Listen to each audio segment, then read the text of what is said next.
when you come from poverty, it makes you work harder to get out of it, to get out of the mindset of poverty. And it's often what drives a lot of us to be overachievers.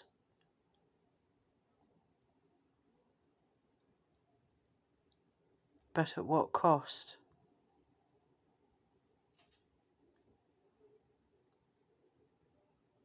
What's the price you put on your soul? If you spend your entire life working for it never to be free.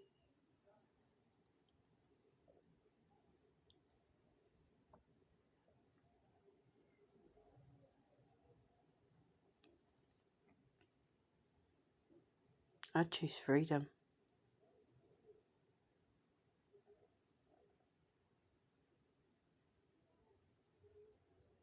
My empire isn't for me, my empire is for everybody else.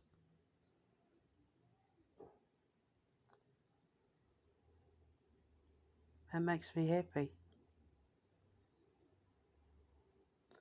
But it's going to be run by everybody else, and I'm just going to be the puppeteer who pulls the strings. I'm the creative one. I'm going to do all the schmoozing and put on performances and write stories and travel the world doing my investigations and stuff. I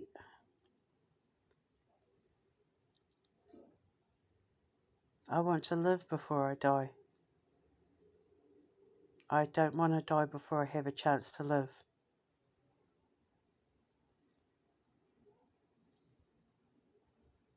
It's only money. And it comes a hell of a lot easier when you don't go looking for it. Because you're too busy living life and having fun and being happy that you don't see it coming. You kind of stumble into the realization that you've accidentally made a career out of the thing that makes you the happiest. And I wasn't even looking.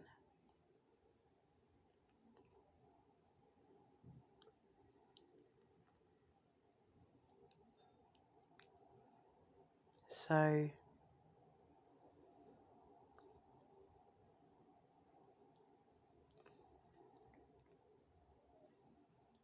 at some point I'm telling my little girl self,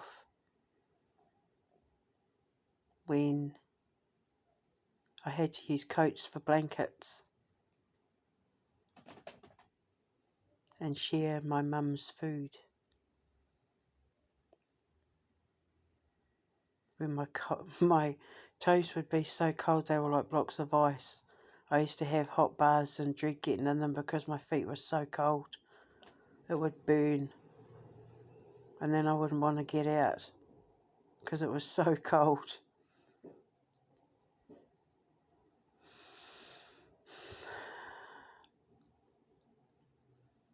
So I think I'm just saying to my little girl self, you had it in you all along. Don't be so surprised.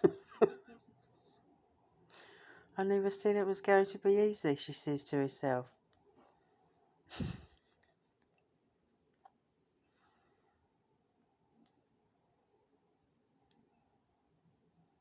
I've found ways of making money without even trying. It's all just going to do the work for me. Because I'm too lazy.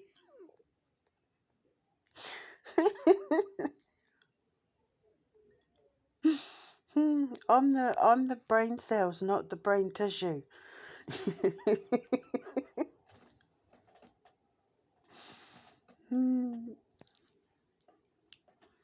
So yeah, I think that's what it is. That's what I've noticed with all my friends who push themselves to become workaholics.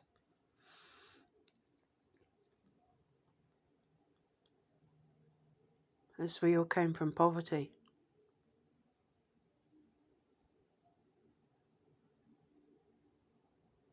And it's not so much about just proving to yourself that you had it in you all along.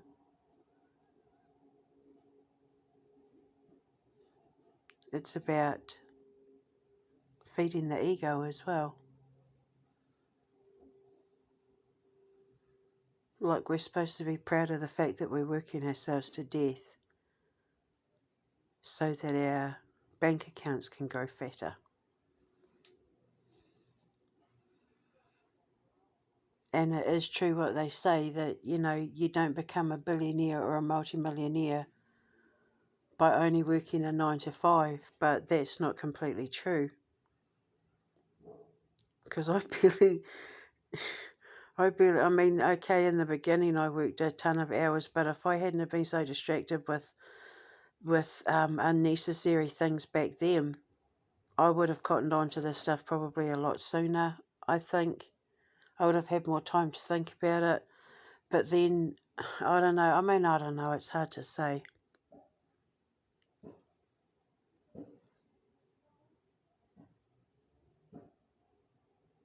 I just wasted so many years on unnecessary things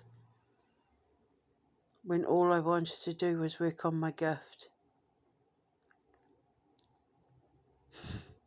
I just wanted to study myself. Everything else was just a distraction. And this pandemic kind of allowed me to put the finishing touches on it all. And I've nearly made a penny, I think, you know. I live on the generosity of others at the moment.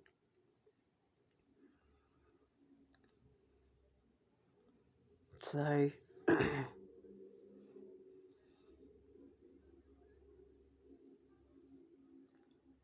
but I've got to spend the last 2 years amongst the stars.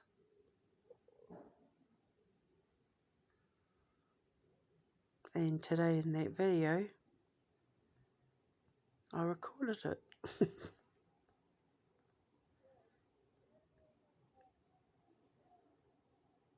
And none of that costed me a thing.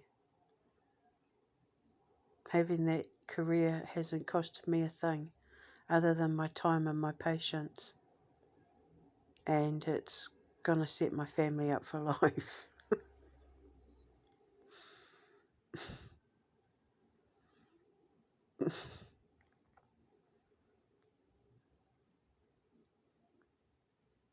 Once I learned discipline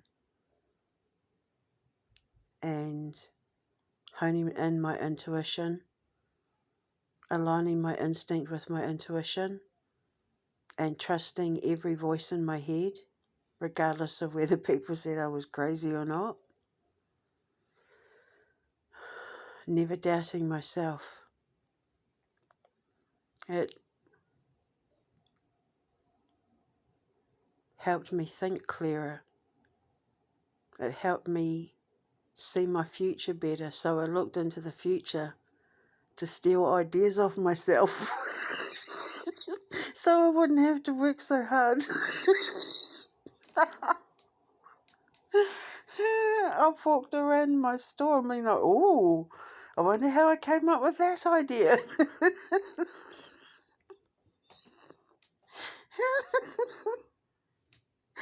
I robbed me in the future. Oh, God. So I could bring my ideas back to the past. Oh, God. That's so funny. I know exactly what the alchemist cabin looks like. Like, I know it inside and out. And it's like I didn't even have to try because I was too busy doing what I loved. And none of it cost a penny, and yet it's going to be the legacy that I can leave my family for generations, and my community will benefit for generations to come. And I've pretty much just done it in my t-shirt and undies with some cheese toast and weed.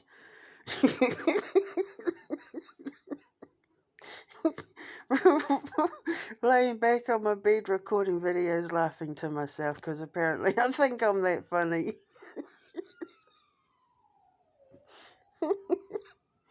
Oh, God. Anyway, I just was thinking about that. Because I was thinking, why did I work so hard? Like, why? Because the other thing I forgot to say was seeing that photo in the video I've got where it's like my ex-husband in the photo and there's a laptop and then there's the tablet as well. I forgot to say that the camera I took the photo with, I would also have people, like talking to people on my phone as well. Like sometimes I'd be doing readings on email on my phone and doing readings like on my laptop as well, like doing two things at once. It taught me how to it taught me how to like fractal my brain or something. The multitasking, having to like use my gift in so many different ways at once. I think it all attributed to me perfecting quantum magnetics. It just about damn near killed me though.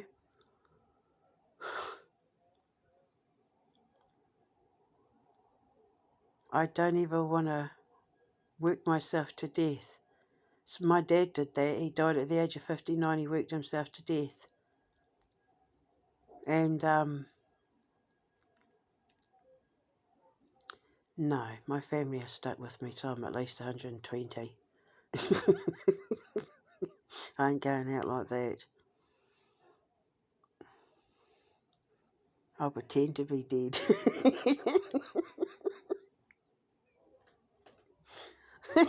That will be my prank.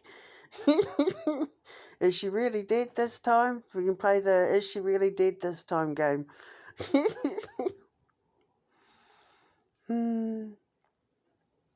Anyway, I just thought I'd record that observation. It's interesting that. But the money seems to come so much easier when you just do what you love.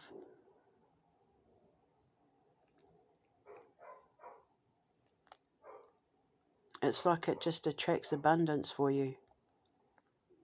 Because you're doing what you love, and love is the highest vibration. So, do what you love, and what you love will do you.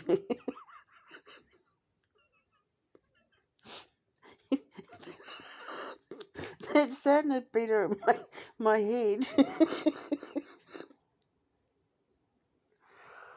Oh, that's just put so many thoughts in my head now. I better go or my mouth's gonna get me into trouble. So, yeah, so I'm gonna go.